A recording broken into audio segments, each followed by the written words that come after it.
සුබ දවසක් වේවා. මම ඩොක්ටර් සශිනි. සෞඛ්‍ය ශාස්ත්‍රයේ ප්‍රමිතිය කියලා කියන්නේ ඔප්ෂන් එකක් නෙවෙයි. ඒක වගකීමක්. ඔබ යම්කිසි රෝග ලක්ෂණයක් එක්ක වෛද්‍යවරයෙක් ගාවට ආවට පස්සේ ඒ වෛද්‍යවරයා ඔබේ රෝග ඉතිහාසය අහලා ඔබව හරියට පරීක්ෂා කරලා සමහර වෙලාවට නියම කරනවා රසායනාගාර වාර්තා කිහිපයක් අරන් එන්න කියලා. මේ රසායනාගාර වාර්තාවල තියෙන අංක ටික නිකන් අංක ටිකක් නෙමෙයි.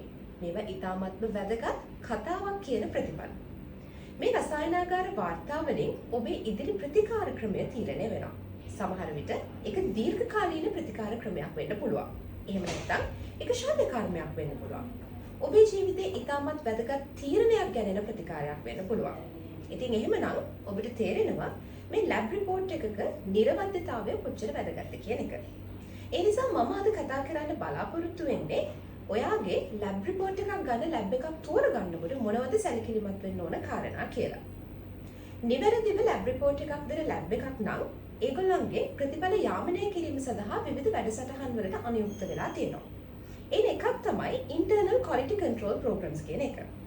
මෙහිදී දිනපතා එයාලගේ යන්ත්‍ර සූත්‍ර යාමනය කරමින් ඒ වගේම සුදුසුකම්ලත් විශේෂඥ වෛද්‍යවරයෙක් යටතේ අධීක්ෂණය වෙමින් දිනපතා ඒගොල්ලන්ගේ රිපෝට්ස් වල නිවැරදිභාවය ඒගොල්ලන් පවත්වාගෙන යනවා. ඒත් එකම තමයි ජාත්‍යන්තර ප්‍රමිතීන් වලට අනුකූලව කටයුතු කරන ලැබ් එකක් නම් external quality assurance කියන ප්‍රෝග්‍රෑම් එක යටතේ සර්ටිෆයි වෙනවා. මෙහිදී ලෝකයේ තියෙන පිළිගත් රසායනාගාරවල තත්ත්වයන් එක්ක සංසන්දනය වෙමින් Tamanගේ රසායනාගාරයේ තත්ත්වය පවත්වා ගැනීම සිදු කරනවා. ඉතින් තංගල ප්‍රදේශයේ තියෙන රසායනාගාරවලින් මේ external quality assurance කියන තත්ත්වය යටතේ සර්ටිෆයි වෙලා තියෙන එකම රසායනාගාරය තියෙන්නේ තංගල සදන් ලංකා රෝහලේ.